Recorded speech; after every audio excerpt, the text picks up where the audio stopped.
But for me, the most important thing is the safety and the security of the people.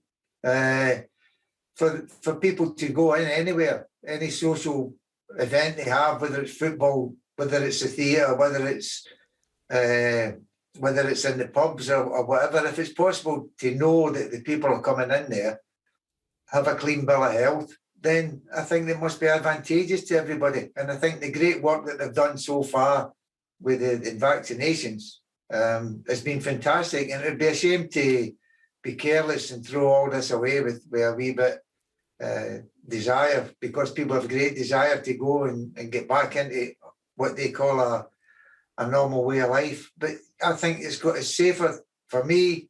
If I get tested and I was negative and I knew I went in somewhere, I'd be happy with that, because at the end of the day, I don't want to be passing COVID on to people around about me. And you never know what fate's going to await them if they catch it. What do you think of these MPs then who are concerned about privacy issues, the government potentially snooping into people's lives with COVID passports? Well, as Lewis explained to you there, you can't get anything out of it. All you can get out is information you need to enter the premises. That's your photo ID, your ticket number, and whether the test that you took was positive or negative. I mean, everybody's got an option. They can make their choices. If they don't want to go and get a test, then they don't go. But then if they don't have a test, then it makes it difficult for them to go to the matches in a clear state of mind. Lewis, what about the comparative cost of what you're offering with what some of the other alternatives that are being talked about? Can you offer this fairly cheaply at a cost-effective price for example, bar and restaurant operators? So it's actually free for everybody to use. So you don't have to pay to use our service. You can get a free passport. You just have to assign your own test to it. Right. How do you make money out of it if it's free? We make money out of the clinics themselves. So we will be making money out of testing, but not the passport itself. Right. Sir Kenny, what about the players themselves, professional sports people? What do you think it's been like playing behind closed doors all this time? Does that have an impact on performance, do you think?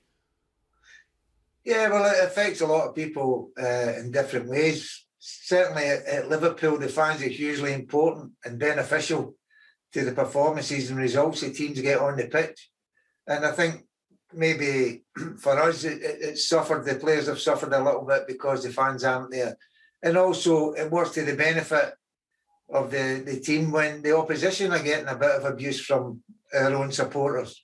So I think it does help, but I think it was fantastic when it came back at first, because we'd gone short on it. We hadn't watched it for a long time. But the longer you watch it without any crowds in, the less appealing I think it becomes. And also for when they had the experiment with the 2,000 fans coming in, they didn't have to make a difference. It sounds strange, but 2,000 people in a 50,000 stadium, but they certainly made themselves heard. And I think it adds to the atmosphere. But the atmosphere and going to the football, it's not just about attending the match. It's the social side of it as well, all around about it. And it needs to be safe before we can get all the numbers back. We're going to be back to square one, I think.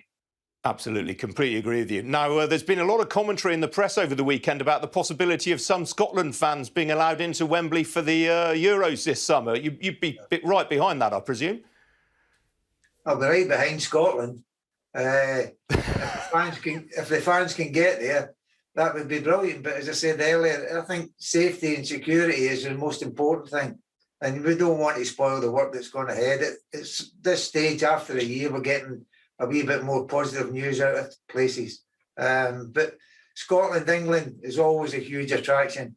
And it seems to be more attractive for the Scottish supporters when they go to Wembley. So yeah, I remember you putting one through Ray Clemence's legs way back when. What about Liverpool tonight? They're playing Real Madrid in the Champions League quarter-final. Are you fairly optimistic? I'm always optimistic. As I say, they had a great performance and result on Saturday against Wolverhampton, in the 3-0 victory. So for me,